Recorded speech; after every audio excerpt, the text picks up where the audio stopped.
Dito, sinunod natin sa Department of Labor.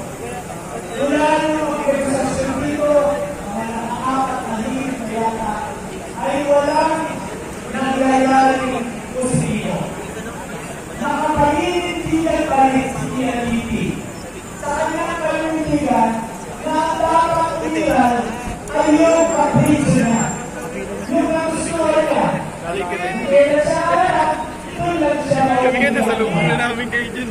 samantalang ang nanindigan natin ay ang batas. Sabi namin, batas ang nasa panig namin. Tulungan mo kami, Department of Labor, na ipatupad ang batas.